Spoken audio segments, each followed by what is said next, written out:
Pour parler plus de ce sujet, on a en ligne Dr Wael Fouad, qui est professeur à l'université de Ain Shams. Bonjour, Dr Wael Fouad.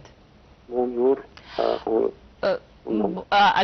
Donc c'est le deuxième tour des élections sénatoriales et au premier tour, donc, on a assisté à une participation très forte de la part des citoyens ou des électeurs égyptiens.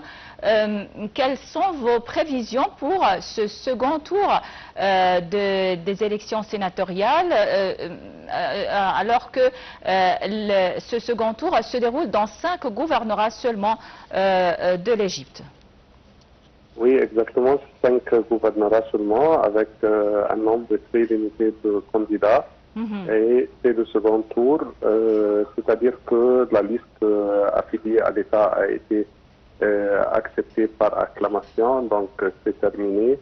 Le reste des personnes qui sont là se présentent pour passer le deuxième tour. C'est nécessaire pour terminer le processus électoral. En fait, c'est un nombre très limité, 5 gouvernorats, ce n'est pas été attendu. Et c'est aussi normal qu'on passe le deuxième tour, c'est-à-dire qu'il y a des compétences et il y a des personnes compétentes qui imposent un choix difficile ou bien une élection, comme le nom même des élections électorales, des élections pour la Chambre sénatoriale. Oui, c'est-à-dire qu'il y a une forte compétition entre certains candidats dans ces 5 gouvernorats. Exactement, c'est pour cette raison qu'on n'a pas pu décider de la première fois. Oui, selon vous, Dr Wael Fouad, que signifie donc cette grande participation? Je pense que c'était inattendu pendant le premier tour des élections et parmi les différentes tranches d'âge de la société, les jeunes, les vieux, les personnes âgées. Alors, que signifie selon vous cette forte participation? Cette forte participation reflète la conviction de la part du peuple égyptien d'exercer son droit de vote, d'exercer la démocratie, de choisir, d'être positif par rapport aux problèmes de la société ou bien aux événements de la société. Les personnes âgées sont là pour dire, ah voilà, on a continué jusqu'à la dernière fois de participer à ces élections. Donc, il y a une certaine connaissance ou bien des personnes bien connues par eux. Donc, c'est un droit et un devoir de choisir les plus compétents.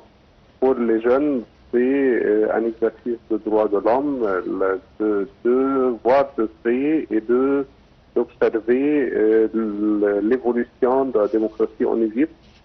Et les jeunes sont aussi convaincus de leur rôle dans la société égyptienne.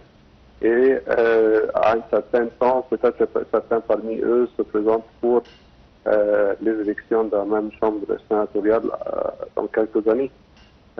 Donc, c'est une observation, c'est un exercice de devoir et conviction du rôle qu'on doit jouer dans la société. Oui, justement, donc, Dr Wael Fouad, quels étaient selon vous les principales promesses, les principaux sujets abordés par les candidats pendant la campagne électorale pour convaincre, pour attirer les électeurs? Selon les principes de chaque parti politique, il y a une variation de sujets ou bien de causes sociales à discuter. Mais en fait, au fond, ces mêmes causes sont presque dans les intérêts ou bien font l'objet de l'intérêt de tous les partis politiques. Mais à un degré mais à un certain degré différent, avec une certaine priorité. C'est-à-dire que c'est la santé, l'éducation, l'économie, la politique extérieure. On ne peut pas fonder un parti politique sans parler de ces principaux piliers. Donc c'est la priorité de certaines causes sociales ou bien de certains sujets sociaux par rapport de certains sujets sociaux par rapport à le parti politique d'un côté et ses principes et ses points de vue imposant de classer ces mêmes sujets sociaux dans un certain ordre différent de notre parti ou bien des autres partis. Oui, et on sait bien sûr que les prérogatives ou les rôles des sénateurs ou du Sénat est tout à fait différent du Parlement. Quelles sont les prérogatives des sénateurs? C'est-à-dire, vous pouvez clarifier la question, s'il vous plaît? Oui, le rôle principal, ce que peuvent faire les sénateurs, oui, on sait que le Sénat discute des lois, par exemple, et donne son avis sur plusieurs sujets, mais il n'a pas, je pense, une décision contraignante pour l'imposer au Parlement, par exemple. Parmi les traits caractéristiques du Conseil consultatif Majlis Shura, c'est, comme son nom l'indique, c'est une maison d'expertise et formée par des membres bien formés, bien préparés, des experts en différents domaines sociopolitiques, économiques, concernant les droits de la femme, selon divers comités. Donc, son rôle, c'est quoi? Réviser les lois proposées par le Parlement, discuter, jouer le rôle du diplomate entre entre le gouvernement et le Parlement, aider les parlementaires à avoir une bonne idée ou bien discuter avec des compétents et des experts en différents sujets. Donc, avant de promulguer des lois, ou bien tituler des articles, c'est une source d'information, d'expertise, de connaissances, de point de vue complet nécessaire aux parlementaires, qui peut être un homme simple, mais qui a été élu soit par son parti politique ou bien par le peuple de son circonscription électorale. Donc, c'est un choix qui dit que voilà, cette personne est pour l'intérêt du public. D'accord, mais il lui manque certaines connaissances, certaines expériences et une formation qui continue pour bien jouer son rôle et défendre les causes qu'il a choisies pour soutenir ou bien pour aider en faveur. Oui. Docteur Wael Fouad, donc selon vous, quels seront les dossiers ou les défis que doivent affronter les nouveaux sénateurs? Toujours c'est l'éducation, l'enseignement, la santé, les mass médias, le nouveau baccalauréat par exemple. D'autre côté, il y a aussi l'orientation des droits concernant les handicapés. On peut développer leurs droits, l'évolution et le développement du secteur privé et des droits c'est-à-dire aider les jeunes à devenir des entrepreneurs et reformuler l'économie égyptienne d'une manière à encourager le secteur privé. Oui, bien sûr. Et selon vous, donc, est-ce que on voit qu'il y a une nouvelle forme, une nouvelle configuration du Sénat égyptien après donc le retour de ce conseil consultatif? Alors, est-ce que vous voyez que cette nouvelle configuration du Sénat va influencer sur la vie politique, la vie parlementaire, la vie partisane en Égypte?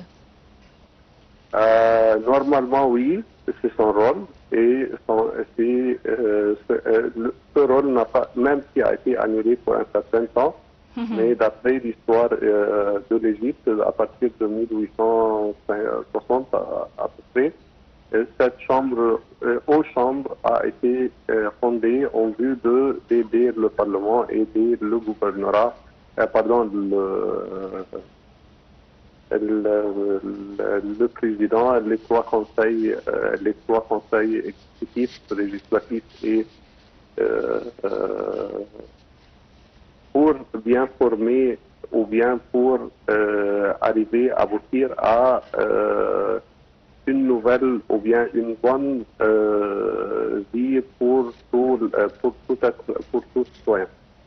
Oui, alors retour donc au processus électoral et est-ce que vous voyez donc une différence entre la participation des citoyens dans les régions urbaines et les régions rurales par exemple? Je ne pense pas qu'il y ait une grande différence parce que pour les zones urbaines, c'est toujours, ça dépend des connaissances diffusées de plus en plus sur les médias, mais dans les zones rurales, on connaît de près les candidats et on les choisit au fur et à mesure de leur prise de position pour certaines causes sur le terrain. Donc, l'élection a été faite. Il y a une pré-élection qui a été faite avant de décider qui va être officiellement candidat pour tel ou tel parti.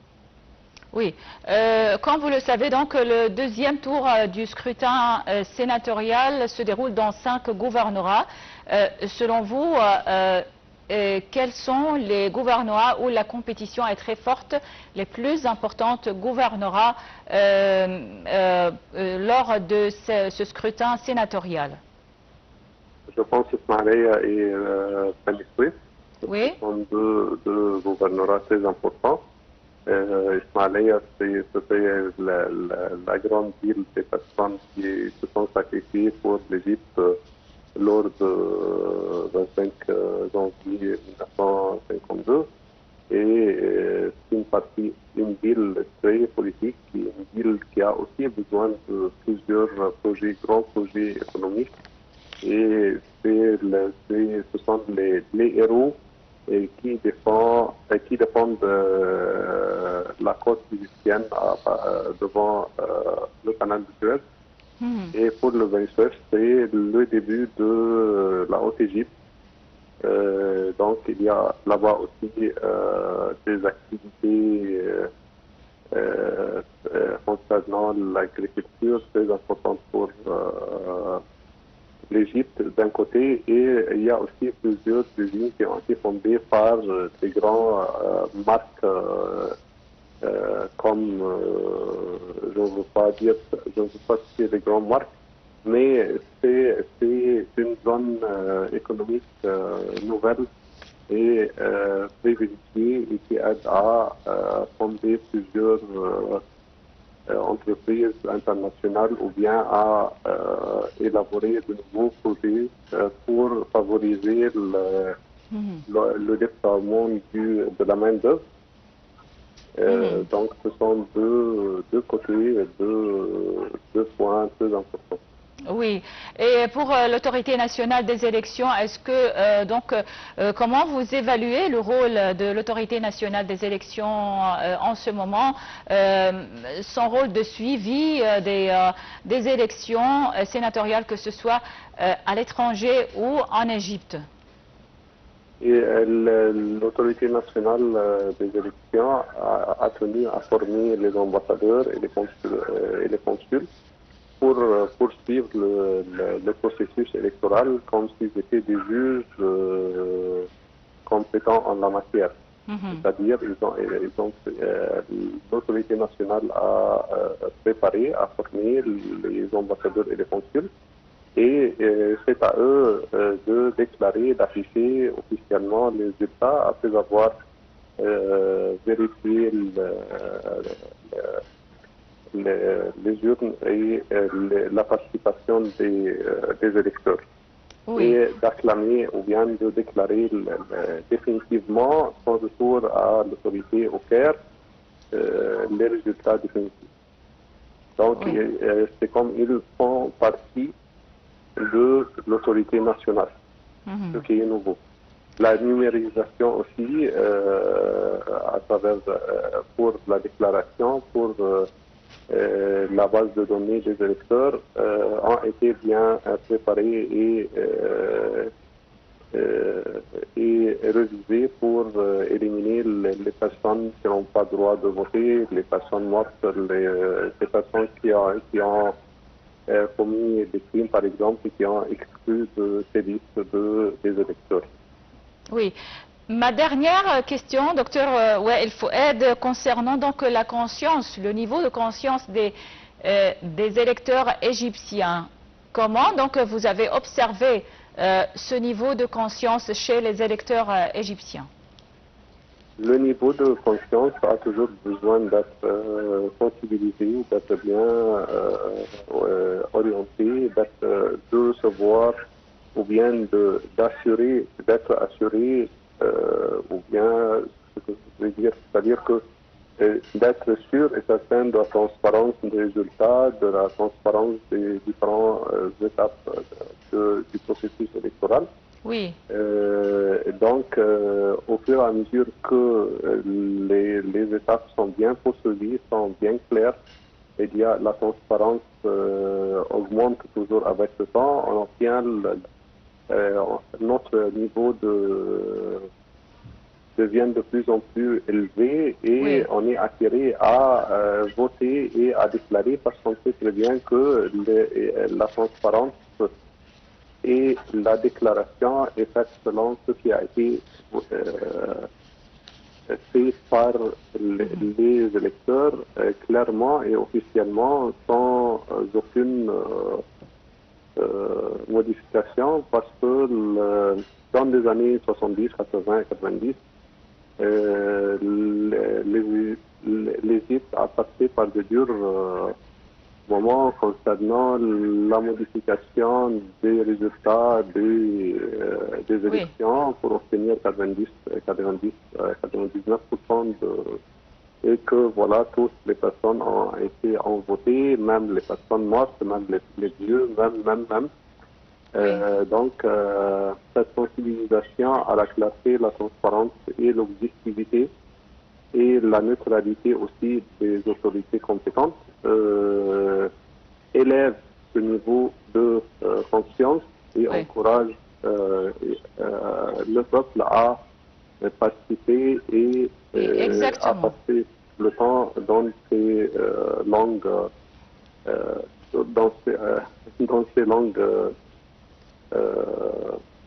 oui, processus électoral. Alors, exactement, docteur Wael Fouad, professeur à l'université de Ain Shams. Merci beaucoup pour votre intervention et passez une excellente journée. Une courte pause et on revient pour la suite de Bonjour l'Égypte.